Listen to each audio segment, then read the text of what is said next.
တို့အချင်းချင်းစကားနဲ့ပေါ့နော်မျိုးစကားနဲ့တို့ပြောကြတာဟိုသိရမလားhave I bought you milk boxy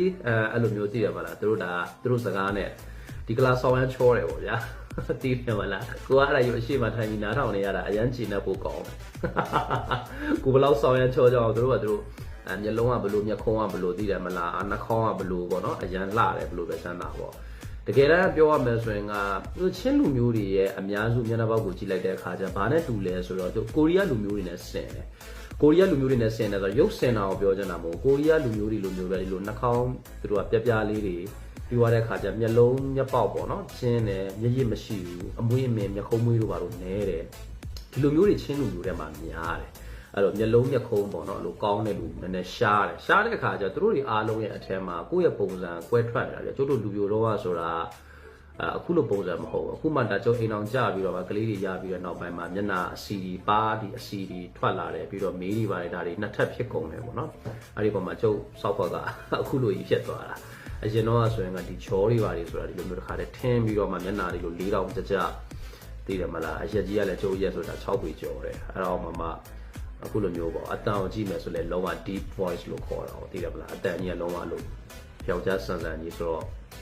စဉ်းစားကြည့်အားလုံးထဲမှာကိုယ်ကလုံးဝထင်းကနေရှိနေတာမျိုးဆိုစောက်ရမ်းစော်ကြည့်တာပေါ့နော်အဲ့လိုမျိုးပေါ့ပြီးတော့နောက်တစ်ခုကတို့ရဲ့ကလားတွေကိုဘာကြောင့်သဘောကျလဲဆိုချင်းမလေးတွေထဲမှာမီဇိုချင်းအများစုကတို့မီဇိုတွေအများစုနေထိုင်တဲ့ပြည်နယ်မီဇိုရမ်ပြည်ဆိုတဲ့ဥစ္စာရှိတယ်ဒီမီဇိုရမ်ဆိုတဲ့ဥစ္စာကဒီအိန္ဒိယဘက်မှာရှိတာဆိုတော့ဒီအိန္ဒိယဘက်မှာရှိတဲ့အပေါ်မှာအိန္ဒိယဘက်ကအိန္ဒိယလူမျိုးတွေရဲ့အနေထိုင်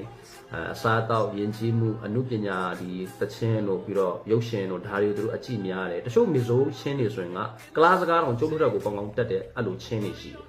ကျုပ်တို့တော့သူတို့နဲ့ရှင်းပြီးမပြောနိုင်ဘူးအဲ့လိုမျိုးတွေရှိတယ်ဆိုတော့သူတို့ကအဲ့လိုမျိုးပေါ့နော်ကလားလူမျိုးဆိုရင်ကိုသူတို့အရန်ပြီးဖြစ်တယ်အရန်သဘောကျတယ်အဲ့လိုမျိုးတွေပေါ့ဒါကတော့တစ်ခေတ်တစ်ခါတော့ပေါ့အခုတော့မဟုတ်တော့ပါဘူးအခုကတော့အိမ်တော်နေကြပြီးသွားတဲ့အခါကျမှချုပ်လေပြောရမယ်ဆိုအခုဒါမန်လေးဘက်ကိုပြောင်းလာလိုက်တာအရင်တော့ကျုပ်ဆိုရင်ကအဲ့ဒီမီဇိုရီအများစုနေခဲ့တယ်တာဟာမှကျုပ်ဆိုနေခဲ့တာနှစ်ပေါင်း20ကျော်28နှစ်28နှစ်လောက်ကျုပ်နေခဲ့တာဆောင်းတောင်းချမ်းခဲ့တာပဲတော့တစ်ချိန်တော့အဲ့ဒီနေရာတွေကအဲ့ဒီကျုပ်တို့နော်ကြီးရဲ့ခြေရာကြီးကြည့်ပဲအဲ့ဒီဆိုတာတချင်းလေးတော့ဆိုရမယ်ခင်ဗျားတို့ကအဲ့တချင်းနာမည်တော့မှတ်ပြီးတော့တချင်းကဒီလိုလေးလေအရန်နာမည်ကြီးတယ်အဲ့ခက်အဲ့ဒီခါတော့အဲ့တချင်းကQuando lo di mogloton anangeye prosya silohya rim thei se nindon sia ma se mo nang nen chwa boy te rim si